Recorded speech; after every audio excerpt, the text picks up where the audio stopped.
Hi everyone again, Craig West, CEO and founder of Succession Plus, and I thought today we'd cover a topic that I often get asked about by business owners, and that is, what's the number one thing I should do to improve the sale price of my business before I actually get to exit? I get asked this all the time by business owners, and I thought it was worth just going through how and why and what it is that we do to increase the sales price. There's obviously a stack of things that you can do. But let me start with a quote. I often quote Warren Buffett. I read a lot of his material and have done for many years. Price is what you pay, value is what you get. And that can mean a whole stack of things, but I think the important lesson here is that price can be determined at different levels by different buyers for different reasons. And look, the same applies obviously in the residential property market, in used cars, in all sorts of assets, but businesses particularly, there are so many variables and so many complications in business sales that the price is often difficult to determine. And so we need to start to think about, how do we make something more valuable? What is it that we can do to a business or any asset, but let's take a business, we're talking about business sales today. How do we make any business more valuable? And that's often called strategic acquisitions, or you hear people talk about finding a strategic buyer for your business. We're going to talk specifically about what that means and what that might look like. Key thing here, as I said, price is what you pay, value is what we get. How do we actually make something that should be 1 + 1 = 3? How do we add that extra value? How do we get someone to pay additionally for that particular asset? And I guess the key thing, value is created when organisations join forces, and generally it's about something that improves the capacity to grow and prosper. And you see a lot of strategic sales that are based entirely around that issue. And we're going to look at that issue in more detail, have a look at some case studies and examples, and see what you might be able to do as a business owner to add strategic value to your particular business. Now, the key thing is most people get caught here. Most people spend a lot of time thinking about cost savings, and I've seen documents prepared by advisors that spend pages and pages and pages analysing every single cent we can possibly save. And that's fine, there's nothing wrong with analysing cost savings or eliminating duplication. You don't need 2 bookkeepers, you don't need 2 marketing agencies, and you don't need 2 websites maybe. There's a whole stack of things that you can do in terms of cost savings, but the real gains are actually not made there. The real gains is really about generating revenue more than anything else. In this particular study we're quoting here, 90% of all business combinations, strategic acquisitions, etc., were focused on generating revenue because that drove more value than any of the cost saving or synergy type actions. So just be careful you don't get caught in that trap and entirely focus on cost savings and efficiencies by merging a business together, and avoid this one, which is about generating revenue. We're going to look at some examples later from companies like Microsoft and Apple, and none of those acquisitions are about saving costs, not any of them, not one. They're all about driving more revenue, growing the product, expanding the client base, etc. Interestingly, if you do the numbers, I'm a big fan of doing the maths and looking at how this actually works. If you look at the numbers, increasing revenue by 1% generally has a 5 times greater impact on the bottom line than decreasing operating expenses by 1%.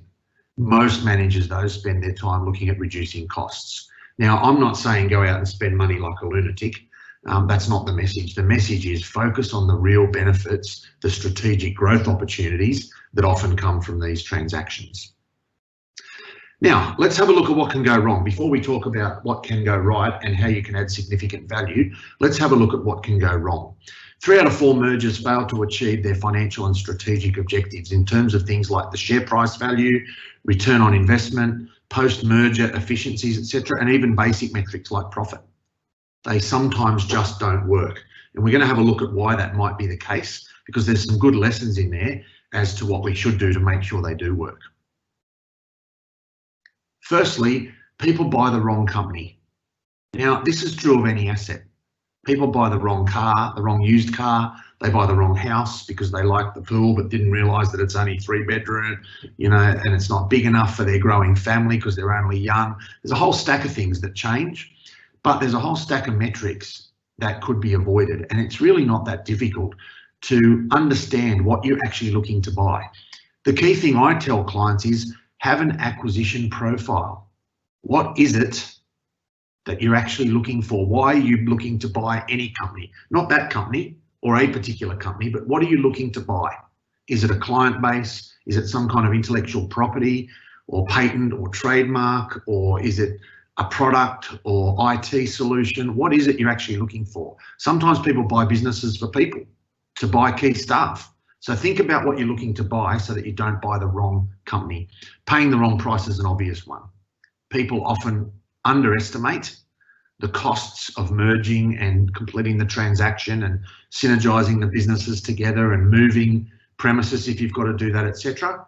But they also overestimate the gains. The cost savings are always overestimated. The increase in sales are often overestimated. So paying the wrong price is part of it. The wrong timing. Now, we're in a particularly difficult time at the moment with COVID, where we're seeing lots of uncertainty in the marketplace. We saw, I'm working with a client down in Victoria where we're just starting to get some positive signals going through in their last board meeting, which was back in June. I'm imagining the next board meeting, which is next week, will be a different story because Victoria's obviously gone backwards in terms of managing COVID into a restriction zone again. And so timing is very important, not just around COVID and the current situation, but timing in terms of the economic cycle, your business, your energy levels, your age, your determination to prepare for exit, etc., all comes into that timing. The wrong deal process. How do we go about finding the acquisition and how do we actually structure and manage the deal? That's about getting really good advice that is experienced in this space, not just winging it and hoping you can do it better or hoping you can work it out yourself. This is not an area for DIY. Let's start to have a look at what we're actually trying to achieve. What's the purpose? Why are we making this particular acquisition? What is it that we're looking to buy? Now, the key thing is to start to look at, what is our intention? What are we trying to do? Is it we're based in Sydney and we're looking to expand into Queensland? Or maybe we're Australian, nationally we're operating already, but we want to move into New Zealand or into the Southeast Asian market. The intention is really important to have that very clear. And then the criteria that goes with that to make sure we understand what we're looking for. If we're going to move into New Zealand, do we want to buy a business that's already in New Zealand? Because that means we've got a foot on the ground, we've got people in the office, we've got some traction, if you like. The criteria are really important to understand exactly what that looks like. Then the next one, partner. Search for, take your time. This is much, much more difficult and normally more expensive than buying a property. So spend time on search and selection. And that's where I said before, getting an acquisition profile can actually help. You should have an 8 to 10 item checklist of all the things you're looking for in an acquisition. And if you don't get 80% of those ticked up front before you even go further, then don't even go there. Get the detail around the acquisition. What are the 8 or 10 things you're looking for? If you don't have 75, 80, I would say even 85% of those things ticked off before you start in your selection process, don't bother. It's not close enough. There will be others that come up. As I said, acquisition profile. Know what you're looking for. Conduct a thorough search. There are lots of the databases that are available now to find businesses, to identify companies that have certain aspects, that have certain criteria that you might have on your checklist are much, much easier than they used to be. And certainly talking to qualified advisors around what they're working on, what might be available and how you might be able to find the right acquisition for your particular business. Now, I've used the phrase here, diligent due diligence. I've worked through some due diligence processes that have been at best a glossy oversight at a very high level that don't really uncover anything else. You really need to be careful around the due diligence and what you're actually looking to do. Setting the parameters. Now, there's not just financial. Often people focus on the financial parameters. How much, what are the terms, how much am I borrowing, when do I need to pay, what's the earn-out look like, etc. That's important. It's part of it. There's no doubt about that. The financial aspects are important. Strategically, how does it fit? The parameters need to cover these 4 things. Financials, 1. Strategic. How does it fit into my overall strategic plan? Does this get me closer to my end goal? If I'm beginning with the end in mind, as we tell all our clients, and I've got an outcome that I'm looking for, how does this strategically fit?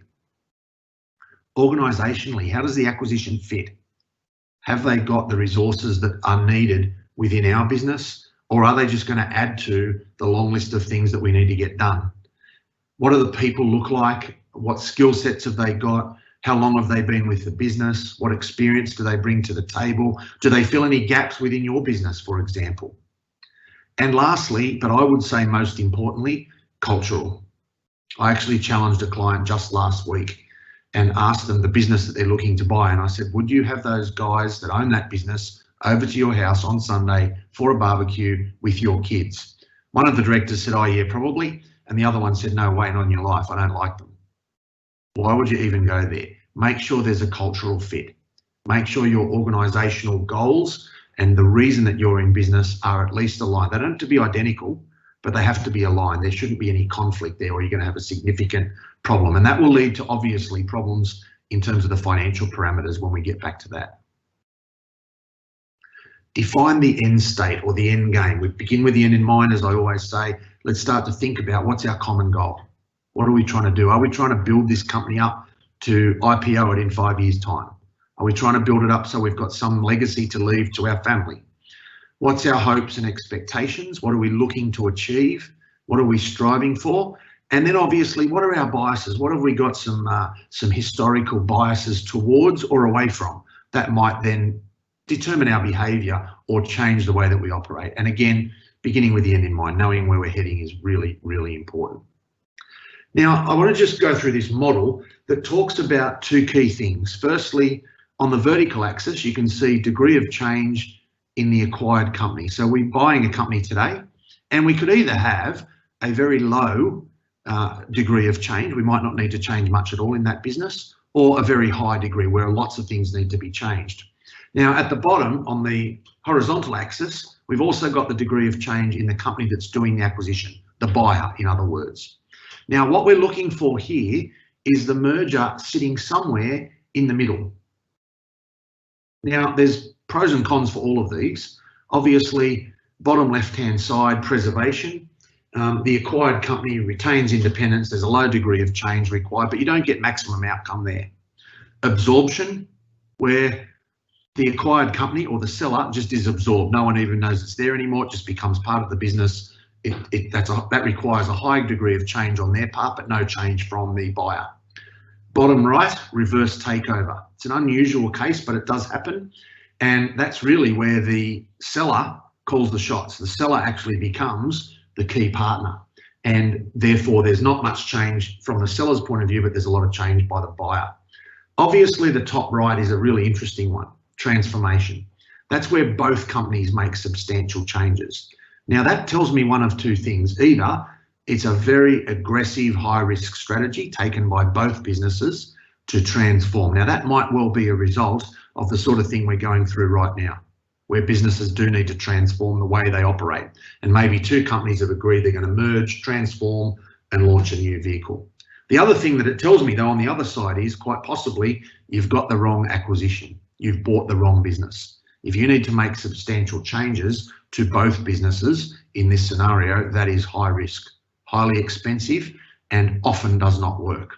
Now, right in the middle of this slide, the best of both is where we get some change in both businesses, and that's pretty normal, but both are additive. We're adding value, or we're accretion positive in terms of adding value to both businesses. Both businesses come out the other side better.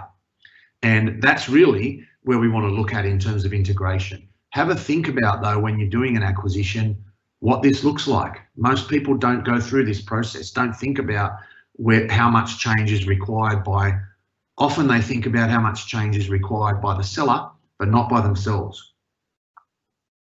And that can lead to substantial issues further down the track. So think about what degree of change have we got for both parties, and can we possibly end up as the best of both right there in the middle. Now let's talk about people. All businesses are based around people. Firstly, the mindset of the buyer versus the seller. There is a different character and a different process and a different mindset that comes into play when you're a buyer versus a seller. Think about last time you bought a house. and last time you sold a house. It's a really different process. People become emotionally attached to their house over a period of time, and therefore their behaviour changes dramatically from when they buy it to when they sell it. I would argue business owners are even worse. Most business owners that have been in business for some period of time are emotionally attached to the business. They are not just economically, but emotionally vested in that business. And therefore their behaviour changes, their mindset changes. We often see this when we prepare detailed valuations for business clients. We see a direct emotional reaction to that number. They are emotionally invested in that business. And when I tell them it's worth 6 million and they think it should be 8, that's like me saying your baby is very ugly. They don't like it. It's a confronting issue because of this very close alignment and affiliation between the business owner and their business. And it's something that you've got to deal with in terms of strategic acquisitions. Now let's talk about the process and a couple of key things here. Firstly, before we merge, before we buy, before we're acquired, we need to think about the concept. What are we trying to do here and how's it going to work? There's a long negotiation period often with these transactions, and I often coach my clients to think about the outcome. Negotiation can often be quite ugly. It's often quite competitive. We're butting heads against the other party, our lawyers arguing with their lawyer. At the end of the day, you have to work with these people. If you're buying a business or if you're selling your business to a buyer and you're going to work there for any period of time, you have to be careful around the negotiation. Yes, you want to negotiate to get the best terms, but at the end of the day, you've got to work with these people. And finally, obviously, the approval, the agreement, the contract, documentation, etc., that goes with it to make sure all of that has been handled very carefully. And then obviously we've done the transaction, but now we're talking about the combination or the merger. People often talk about merger synergies. There's got to be a lot of planning around this. I've seen several transactions that were quite well structured and quite clearly documented, but they went very badly wrong in this phase here. How do we implement the merger? How do we get our people together? How do we get our culture together? How do we get our financial systems together? How do we get our IT and operating systems together? There's a whole stack of things to think about. And obviously, some of those are far more urgent and important than others, but they all need to be considered, because if we don't get this part right, we will actually lose value over time. And then there's a settling in period. Now, I often ask clients the period that settling in takes. Most clients before the transaction say 3 to 6 months. Most clients after the transaction say 3 to 5 years. It's a long, slow process. Do not underestimate the time and effort involved in settling the transaction in, settling the people in, culturally, financially, operationally. There's a lot to do and it shouldn't be rushed. It's quite a big issue. Now, I just want to talk about strategic value drivers before we start to work out what we can do to maximize the value of our business. This is data from the United States, the business called Exit Track that tracks exits and reports on pricing, etc. They're no longer operating, but this data is not too old. It came out a couple of years ago. Now, what this tells you is the reason buyers paid more for strategic acquisitions. And you'll see right at the bottom, the most common 3 reasons people pay more for a business are complementary products and services, a particular market niche, geographic location. And then we start to get down into key customers, technology, marketing, etc., all of which are quite important, obviously. And then it drops away, obviously, towards management team, strategic alliance. But the bottom 3 account for a massive percentage, and there's something like 75, nearly 80% of the buyer motivation sits in those bottom 3 categories. It's really important to understand that. And it's really important to think about your business through that lens. Does your business offer a market niche? Do you have a unique geographic location? Have you got complementary products and services for the buyer? If you start to think about that, you will start to think about the opportunity for you to achieve a strategic sale. How do you sell your business for more than what it's worth on paper mathematically? These are the 3 most common drivers. So you want to start to think about how you might attract that kind of buyer. Now, I just want to talk about multiples. This data shows you by size of business. We're typically talking to clients in that top brownish coloured line, where the multiple can range from anything between as low as nearly 2 up to as high as sort of 3.2, 3.3 for those particular businesses. And that's an important metric to understand for businesses that have successfully sold. What multiple can we expect? Now, there's two key things you can learn from this graph. The first one is larger businesses sell for more. Size does matter in this particular market. The smaller the business, the lower the multiple. Secondly, there is huge variation in the larger businesses. Over time, you can see there's an economic cycle at play there, obviously. And if you track that over 25, 30 years, you'll see the effect of the GFC. You'll see other things that have impacted. I'm sure you'll see in a couple of years' time the effect of COVID. But you can certainly see there's some variation here. Size is important.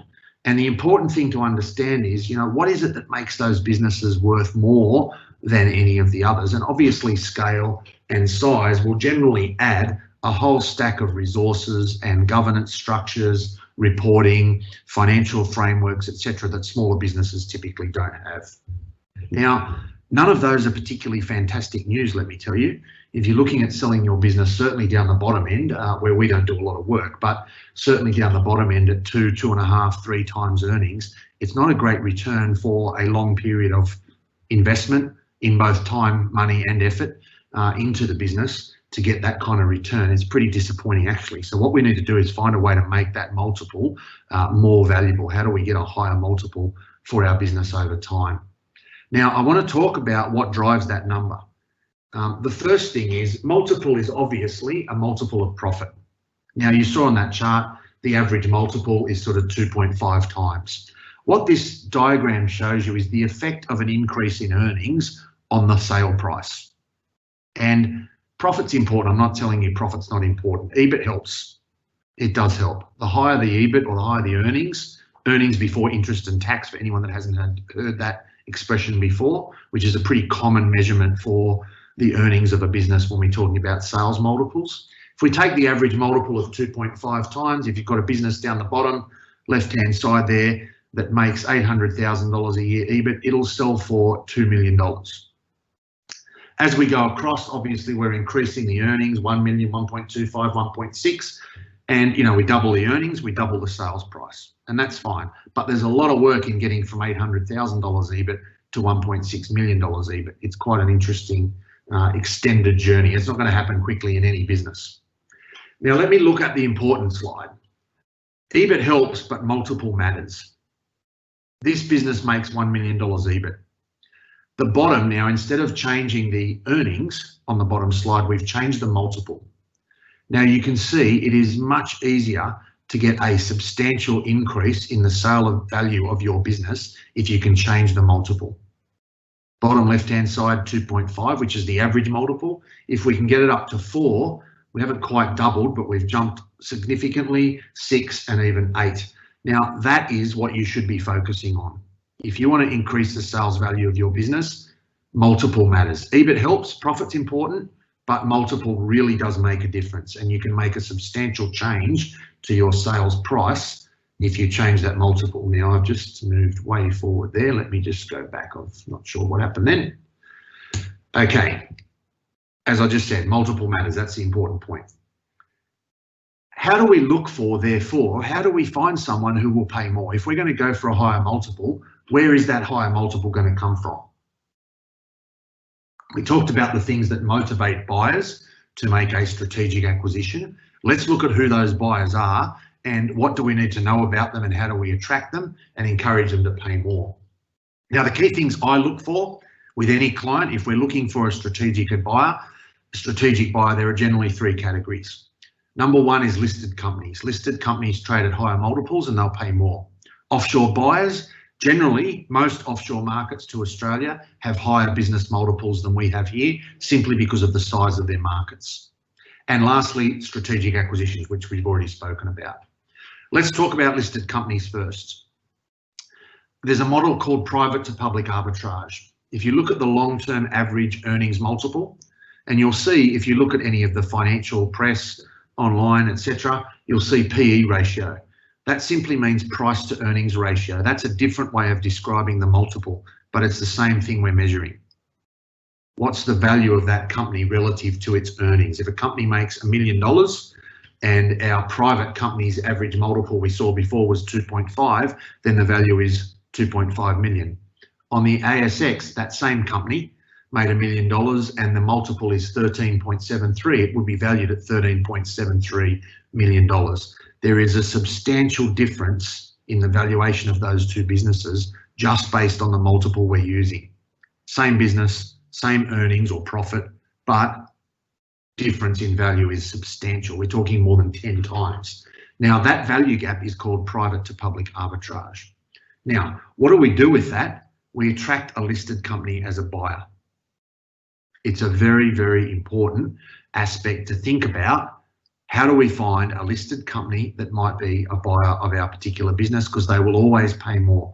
They may not pay 13.73, they probably won't, but they often pay 6, 7 and 8 times.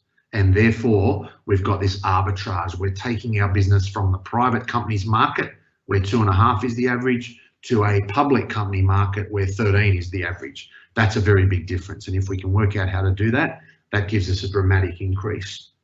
Offshore buyers, these are still around. They're still active. I was contacted by one last week looking at what assets we have in Australia to buy in terms of businesses. Now, there's a massive increase year on year, US $736 billion. People think this is all about China. That's not the case. The largest two economies buying businesses in Australia last year were the USA and the United Kingdom. It's not all China. There are buyers in China and Vietnam and several other countries, etc. It's actually important to understand, though, the average multiple here is 8.8. So again, a little bit like the listed company arbitrage, here we've got an offshore arbitrage where we're looking at a different market that prices those assets differently. And if we can take our business into that market, happy days, we're going to change the multiple. Let's have a look at a case study and we'll have a look at a couple of examples and so on and talk about exactly how these work. Now, I'm going to talk about Apple, but I'm going to preface that by just saying these are large companies. Apple's one of the most valuable companies in the world. I think its total market cap value now is 1.6 something trillion dollars. It's massive, but it is making a large number of small acquisitions. You don't have to be a multi-billion-dollar company to have a company like Apple buy you. That's one of the most common myths that I hear business owners talk about. CEO of Apple, Tim Cook, recently talking about, we acquire everything that we need that can fit and has a strategic purpose to it. There it is. That's the quote that talks about strategic acquisitions. Apple is actively looking to buy businesses. We acquire everything that we need that can fit and that has a strategic purpose to it. And we'll have a look at some examples in a moment. And then at the Berkshire Hathaway AGM, which is Warren Buffett's company, Tim Cook was quoted as saying, Apple is primarily looking for talent and intellectual property. People, skill sets, knowledge, experience, expertise, and IP, intellectual property, something that makes your business far more valuable. Now, as I said at the start, many of these acquisitions are not large. They include Pullstring, I'll show you that in a moment, which creates apps for digital assistants, and Data Tiger, a small digital marketing business. Now, you need to have a look at what Apple does with these. In 2018, Apple purchased Texture, which I'm sure most people have never heard of. It was a digital subscription model for magazines. You could go and put your magazine through Texture. They would digitally add subscribers and that would work. Now look where we are. Just 12, 18 months later, Apple rolled out its new subscription service called Apple News Plus. And guess what drives that? Texture. Strategic acquisitions are a great way to maximize value for a business. They're not paying a financial multiple. So I don't know what numbers Texture had, what their turnover was or what their profit was or whether they even made a profit. Apple is not paying for their financials. Apple doesn't need money. It's got plenty of money. What it hasn't got is this IP, talent and product that Tim Cook was talking about. It's happy to pay a strategic premium for that because however many subscribers Texture had before it was owned by Apple, I'm sure is now many, many, many millions larger than what it was before because it can use its reach to amplify that acquisition. Unlike many other companies on earth, Apple has a massive strategic advantage. Now, here's the major acquisitions by Apple that I could find since 2018. And I'm sure there's a lot that haven't been published. There's a whole stack of them. And look at the things on the right-hand side. Have a look at what those businesses actually do. There's been a lot of talk recently about Dark Sky, which happened just a couple of months ago in March. Dark Sky is a weather forecasting app that measures live, gets data fed to it live from a whole stack of subscribers. It then publishes basically real-time data in your location. Now, Apple bought that. And obviously, we're expecting that sometime in the next couple of iterations that there'll be a new version of weather that incorporates the Dark Sky technology. And have a look on the right-hand side. There's a whole stack of digital magazine subscription, lenses for augmented reality glasses, music recognition, smartphone modems, motion, you name it. It's all there, and it's all IP related. Have a look at all of the different categories that are covered by some of those acquisitions. If you go way back further, you'll find acquisitions for things like speech recognition that were turned into Siri. Let's have a look at Microsoft. Different example, but again, fairly similar. Now, everyone's talked about this. Microsoft purchased LinkedIn not too long ago. $26.2 billion acquisition. That's massive. But what we've now got is LinkedIn's user base and customers, Microsoft user base and customers being merged together. If you use Microsoft Office, I use Outlook all the time, you can now click on one of your contacts and it'll take you straight to their LinkedIn page so you can get more information on them before you meet, etc. And the other way around, there's becoming more and more and better integration. GitHub, they also purchased GitHub. They did an $8.5 billion deal for Skype. You can see the theme here. These are strategic acquisitions over and over and over again. Now, it does two things. Firstly, for those people that were owners of Skype or GitHub or Dark Sky or any of the other ones we've talked about, you're achieving a maximum sales price through this strategic exit. But the other side is also true. If you're a buyer of businesses, I don't think Microsoft regrets paying 26 or whatever it was for LinkedIn. I don't think Apple regrets paying whatever it paid for all of those acquisitions.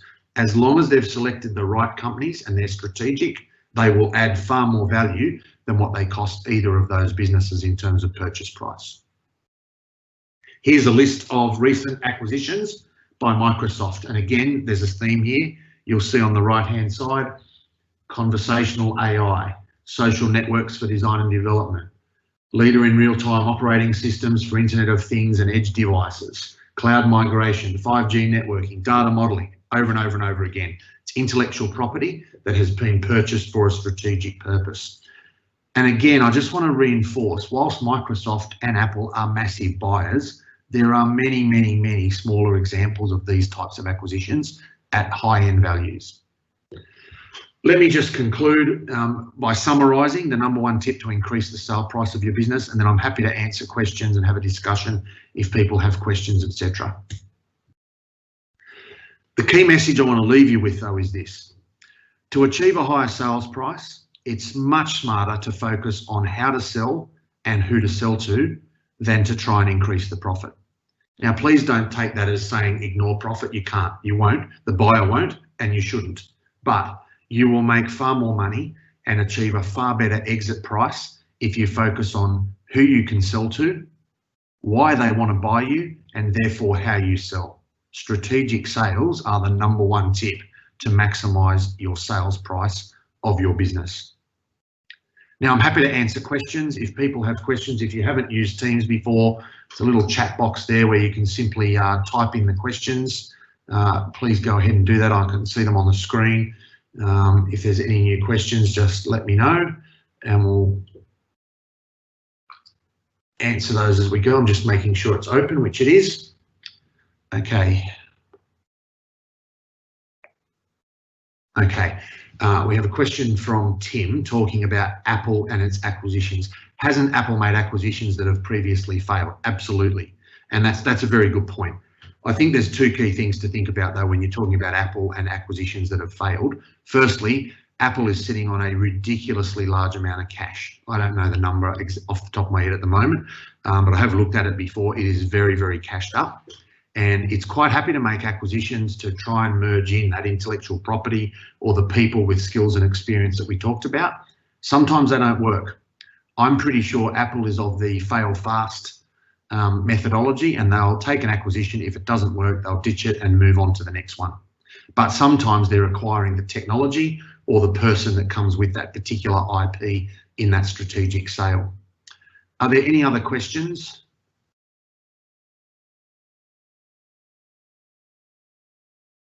That's fine. I'm happy to answer questions separately later on if you do have other questions. My contact details are on the screen. Please feel free to reach out. Happy to have a conversation with you and answer any questions you might have around strategic sales for your business, and also strategic acquisitions. If you're a buyer in this marketplace, there are also some very good businesses out there that would offer strategic synergies and therefore help increase your business value as well.